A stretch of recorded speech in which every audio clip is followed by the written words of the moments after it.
Assalamualaikum warahmatullahi wabarakatuh. Ya, di sini saya Indra Prasastyo Nadi bersama teman saya Atmiyawati Yoliatri akan memaparkan tentang desain dan kontrol dari proses metil asetat menggunakan karbonilasi dari dimethyl ether dan hubungannya dengan Seven Control Objective. Adapun presentasi ini mengutip dari jurnal Diemer dan Ruben pada tahun 2010. Sebelum masuk pada penjelasan mengenai perancangan dan proses untuk pembuatan metil asetat, di sini kami akan menjelaskan 7 lapis proteksi untuk setiap unit proses di pabrik, meliputi proses design, personal training and operation and operator action, basic controls and process alarms, critical alarms, and operator supervision and manual intervention, automatic action, physical protection relief device, physical protection dikes, and plant emergency response. Sistem pengendalian dasar untuk proses-proses di chemical plant berada di level kedua. Level kedua ini akan memperdalam sistem pengendalian dalam perancangan suatu unit proses yang akan merujuk pada 7 fungsi sistem pengendalian atau yang dikenal sebagai Seven Control Objectives, di mana Seven Control Objectives ini akan kami sampaikan pada presentasi ini, di mana Seven Control Objectives ini meliputi 7 aspek penting dalam perancangan sebuah unit proses. Yang pertama yaitu keamanan dan keselamatan personal di pabrik, proteksi lingkungan, proteksi alat, menjamin proses berjalan lancar dan menjamin kualitas produk, kemudian membantu mencapai maksimum profit, dan memonitor kondisi operasi proses di pabrik. Seperti yang kita tahu, metil asetat itu adalah liquid yang tidak berwarna dan bersifat ester, dan juga larut dalam pelarut organik. Metil asetat ini dapat dibuat dengan bahan baku berupa metanol.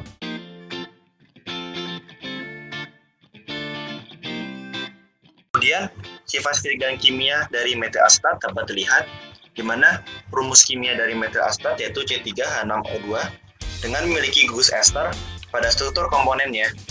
Selain itu, sifat fisik juga dapat dilihat sebagai berikut.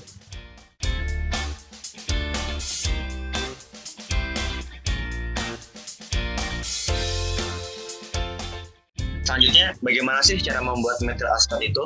Jadi, metil asetat itu dapat dibuat dengan cara dehidrasi metanol sesuai pada persamaan reaksi berikut, di mana dehidrasi metanol itu menghasilkan dimethyl ether dan H2O. Setelah kedua komponen ini dipisahkan, dimethyl ether yang terbentuk kemudian direaksikan dengan karbon monoksida membentuk metil asetat. Adapun proses dehidrasi ini dapat dilakukan dengan 3 opsi. Yang pertama adalah cooled reactor, yaitu cooled reactor ini kenapa dinamakan cooled? Karena cooled reactor ini dia memiliki pendingin di dalam reaktornya, sehingga dia tidak memerlukan pendingin eksternal lagi setelah proses reaksi tersebut. Yang kedua ada one adiabatic reactor, yaitu nanti pada proses ini dia hanya membutuhkan satu reaktor adiabatis. Nah, kemudian kenapa sih dinamakan adiabatic reactor?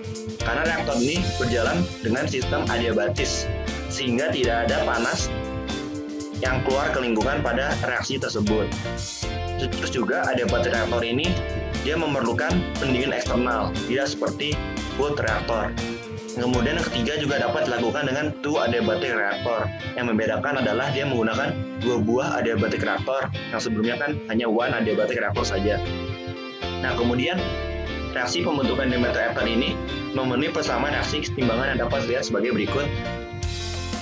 Di mana pada reaksi kesetimbangan ini kita tuh mencoba supaya reaksi tersebut bergeser ke arah kanan hingga mendorong konversi reaksi menjadi lebih tinggi.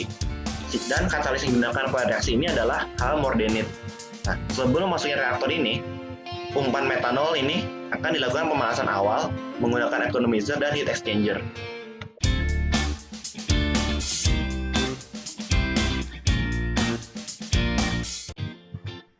Baik, untuk kolom distilasinya.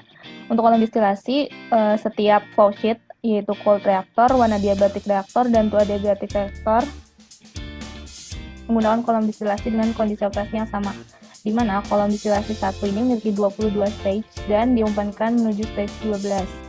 Adapun kolom C1 ini digunakan untuk memisahkan dimetil ether, metanol, dan air. Spesies 1 berupa kondenser serta reflux rasio digunakan sebesar 0,38. Reboiler menghasilkan 1,996 MW menggunakan steam tekanan sedang dengan temperatur awal 433 Kelvin. Adapun produk distilat yang dihasilkan yaitu sebesar 99,9% mol dimetil ether dengan 0,1% mol etanol. Atau distilat dari hasil ini yaitu dipompa menuju plant karbonilasi. Dan aliran bottomnya berupa campuran metanol dan air yang kemudian diumpankan ke kolom C2 untuk dipisahkan kembali. Produk bottom tadi dialirkan menuju kolom C2 menghasilkan distilat metanol murni dengan komposisi sebagai berikut, yaitu 98,97% metanol, 0,03% mol dimetil ether, dan 1% mol air, yang kemudian metanol di-recycle kembali kepada umpan. Dengan aliran bawah berisi 99,9% mol air. Kolom ini beroperasi pada tekanan 1 atmosfer menggunakan cooling water dalam kondenser dan aliran tekanan uap dalam reboiler. Berikut merupakan PFD untuk flowsheet cooled reactor. Dengan proses ini, diawali dengan preheated menggunakan economizer dan umpan masuk reaktor dirancang sebesar 628 Kelvin. Reaksi di dalamnya berjalan eksotermis dan reaktor ini dilengkapi dengan cooler. Maka dari itu dinamakan dengan cooled reactor. Spesifikasi reaktor ini memiliki 300 tubes dengan diameter 0,025 meter dan panjang 10 meter. Keluaran reaktor ini sebesar 658 Kelvin. Keluaran reaktor berupa suhu 658 Kelvin ini akan menjadi pemanas pada heat exchanger HX1 untuk memanaskan umpan masuk ke reaktor. Keluaran HX1 menjadi pemanas di economizer dengan keluaran 411 Kelvin. Untuk one adiabatic reaktor, proses ini menggunakan satu reaktor adiabatis, di mana ukuran reaktor ini memiliki diameter 0,7 meter dan panjang 7 meter. Sistem ini juga menggunakan economizer pada proses preheating metanol sebelum memasuki reaktor. Umpan memasuki reaktor adiabatis pada suhu 570 Kelvin dan keluar pada suhu 686 Kelvin. Di mana konversi reaksi pada reaktor ini dihasilkan sebesar 81,7% dengan laju alir metanol recycle sebesar 111,4 kmol per jam. Efluen panas dari reaktor ini masuk ke steam generator yang akan menghasilkan steam bertekanan tinggi dengan daya sebesar 1,194 MW. Aliran tersebut kemudian didinginkan menggunakan 3 heat exchanger yang disusun secara seri sebelum memasuki kolom distilasi pertama. Kemudian, untuk flowsheet 2 adiabatic reaktor, pada proses ini menggunakan 2 reaktor adiabatis dengan intermediate cooling. Keuntungan menggunakan cooler dengan intermediate cooling ini yaitu umpan reaktor 2 dapat masuk pada suhu yang lebih rendah, sehingga akan tercapai keseimbangan kimia yang diinginkan. Diameter reaktor sebesar 0,5 meter dan panjang 5 meter.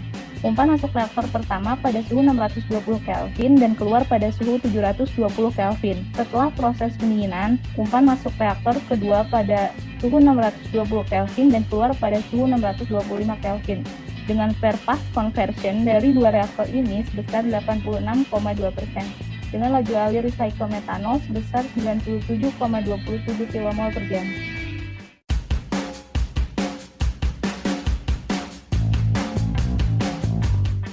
Berikut adalah pembandingan tipe reaktor dengan jumlah katalis terhadap berbagai variabel pada proses dehidrasi. Di sini dapat dilihat bahwa grafik tersebut menunjukkan penggunaan cooled reaktor dengan jumlah katalis yang lebih sedikit, maka jumlah metanol yang di-recycle, penurunan suhu steam juga lebih rendah, dan jumlah energi yang dibutuhkan lebih rendah, dan total annual cost lebih rendah jika menggunakan cooled reaktor. Oleh karena itu, sistem dehidrasi ini selanjutnya akan digunakan menggunakan cooled reaktor. Kita berlanjut ke tahapan karbonilasi. Jadi pada proses ini, dimetil ether yang sudah terbentuk tadi akan direaksikan dengan karbon monoksida untuk membentuk metil asetat. Untuk persamaan reaksinya dapat dilihat, jadi sebanyak 250 kmol per jam dimetil ether pada 372 Kelvin dan 32 atm dari proses dehidrasi akan diumpankan menuju multi-tube tubular reaktor. Kemudian karbon monoksida sebesar 5 atm disertai dengan gas inert yaitu gas hidrogen akan dikompres dulu hingga 32 atm baru dia diumpankan ke reaktor. Nah, kemudian setelah dari reaktor tersebut akan terjadi reaksi membentuk metil asetat yang kemudian dimasukkan ke dalam tangki separasi. di mana pada tangki separasi tersebut, pada bagian bottom akan diumankan menuju kolom distilasi. Kolom distilasi ini memiliki 17 stage pada 5 atm dan liquidnya masuk pada stage kedua. Untuk proses flow diagramnya dapat dilihat sebagai berikut. Jadi yang di bawah kiri ini, di metal ether dari proses dehidrasi akan masuk ke vaporizer terlebih dahulu hingga 372 Kelvin dan 32 atm. Kemudian CO dan gas inert H2 akan dikompres terlebih dahulu hingga 32 atm dan kemudian akan dimasukkan ke dalam multitube tubular reaktor. Nah, di dalam reaktor ini akan terjadi reaksi hingga membentuk metil asetat. Keluarannya akan didinginkan terlebih dahulu dari 475 Kelvin ke 320 Kelvin dan masuk ke tangki separasi. Pada tangki separasi, pada bagian bottom akan dialirkan menuju kolom distilasi dan pada bagian top itu dinamakan purge. Di sini purge ini terdiri dari H2 dan karbon monoksida sisa dari reaksi tersebut. Nah, kemudian pada kolom distilasi ini umpan masuk pada stage kedua, di mana umpan tersebut terdiri dari metil asetat, karbon monoksida dan dimetil ether yang tidak bereaksi. Nah, kemudian pada kolom distilasi ini, pada bagian bottom akan diperoleh metil asetat sebanyak 249 kmol per jam dengan kemurnian 99%. Kemudian pada bagian topnya berisikan karbon monoksida dan sisa dimetil ether yang tidak bereaksi. Kemudian sisa karbon monoksida ini bersama dengan purge akan di-recycle kembali menuju umpan dimetil ether yang dari awal tadi.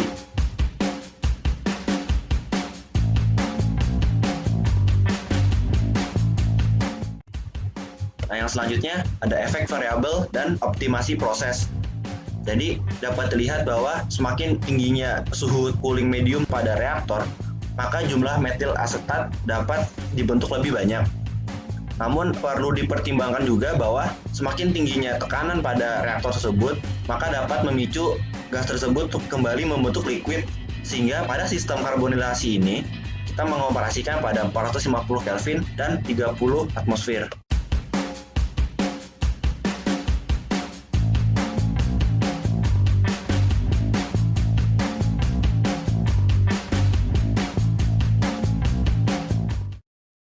Baik, untuk selanjutnya, untuk safety and equipment protection dan smooth operation, pada proses ini keseluruhannya sudah terintegrasi dengan proses kontrol. Dimulai dari laju alir umpan metanol dikontrol menggunakan valve, kemudian liquid level pada vaporizer dikontrol dengan mengatur suhu, kemudian temperatur keluaran dari reaktor dehidrasi dikontrol dengan mengatur suhu media pendingin, temperatur dari umpan kolom 1 dikontrol dengan mengatur air pendingin pada heat exchanger, kemudian aliran reflux menuju feed dikontrol oleh C1, kemudian tekanan di C1 dan C2 dikontrol dengan mengatur panas keluar kondensor, ketinggian di C1 dan C2 dikontrol dengan mengatur laju alir pada bottom, ketinggian di reflux drum pada C1 dan C2 dikontrol dengan mengatur laju alir distilat, temperatur rata-rata di C1 dikontrol dengan mengatur panas pada reboiler, kemudian reflux ratio di C2 dikontrol dengan mengatur laju alir reflux, dan terakhir di temperatur di stage 2 pada kolom distilasi 2 dikontrol dengan mengatur panas input reboiler.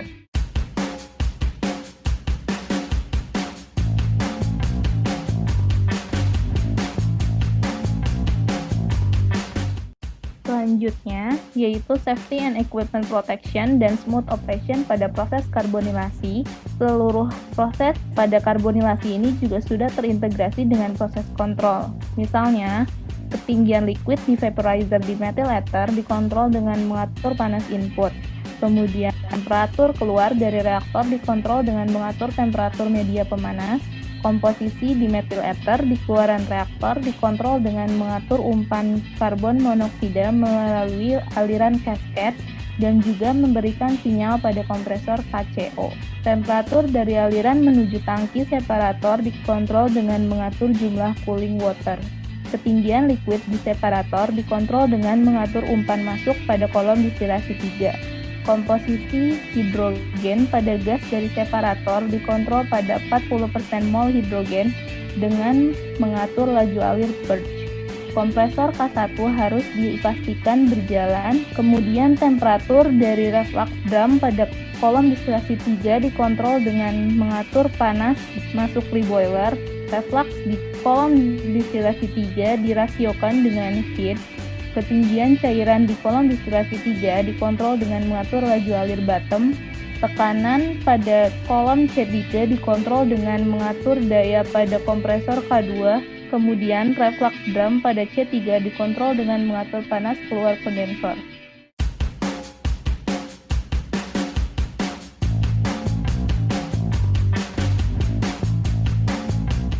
Selanjutnya, environment protection. Pada sistem ini, senyawa yang berpotensi membahayakan lingkungan adalah gas karbon monoksida. Adapun sistem karbonilasi ini telah dilakukan recycle atau daur ulang di mana keluaran dari reaktor 1 RX1 yang masih mengandung karbon monoksida akan diseparasi dan direcycle kembali untuk menjadi umpan. Pada kolom distilasi 3 juga distilat yang masih mengandung CO akan direcycle kembali. Untuk produk faulty, yaitu produk metil asetat yang dihasilkan memiliki kemurnian yang sangat tinggi, yaitu sebesar 99%. Dan sisanya merupakan kadar metanol dan dimethyl ether yang sangat sedikit sekali.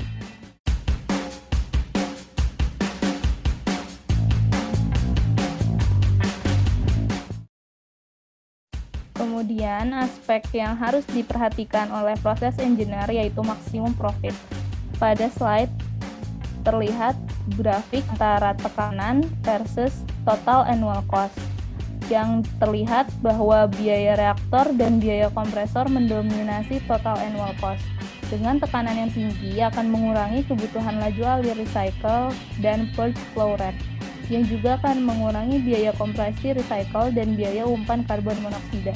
Tetapi biaya kompresi KCO ini meningkat karena biaya reaktan yang merupakan variabel yang sangat penting untuk diperhatikan, maka total annual cost akan menurun seiring meningkatnya tekanan.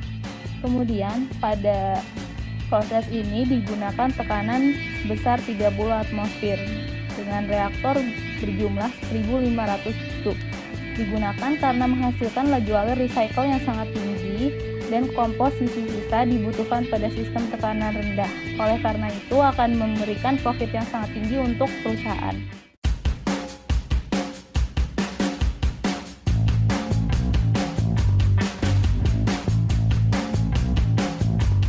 Kita berlanjut ke yang selanjutnya yaitu monitoring dan diagnosa.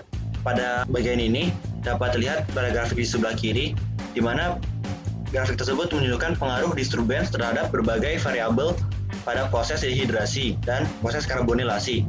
Nah, adapun disturbance itu adalah sebuah sinyal yang dikirimkan dari control room untuk memengaruhi keuangan sistem dari proses tersebut.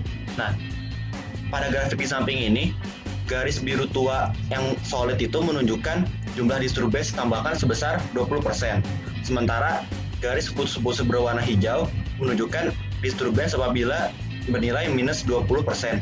Nah, pada garis tersebut dapat dilihat bahwa disturbance itu mempengaruhi jumlah metil asetat dan jumlah air yang terbentuk. Kalau di grafik tersebut dapat dilihat pada B2 dan B3.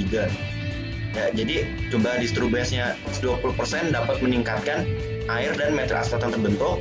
Jika dia dikurangi minus 20% juga mempengaruhi metil asetat dan air yang terbentuk pada grafik di samping kiri itu.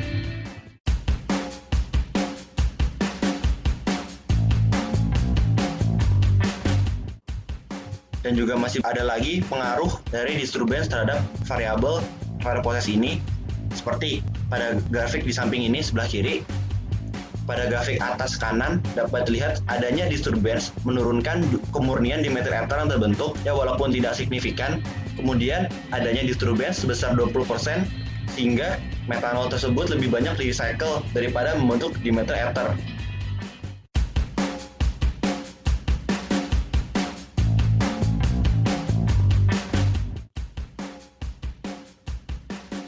Nah, kita beralih ke monitoring dan diagnosa yang selanjutnya.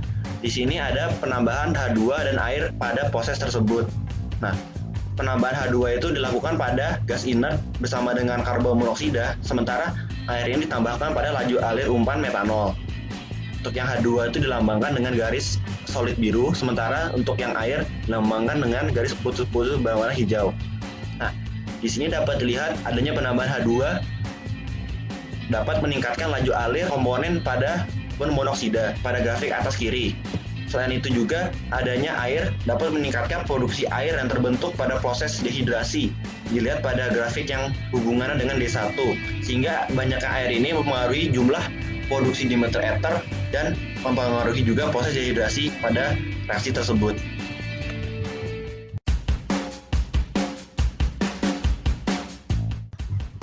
Sekian dari presentasi kami. Apabila ada kekurangan dan kesalahan, mohon dimaafkan. Jika ada pertanyaan, dapat dilakukan pada kolom komentar di bawah ini. Sampai jumpa pada presentasi selanjutnya. Wassalamualaikum warahmatullahi wabarakatuh.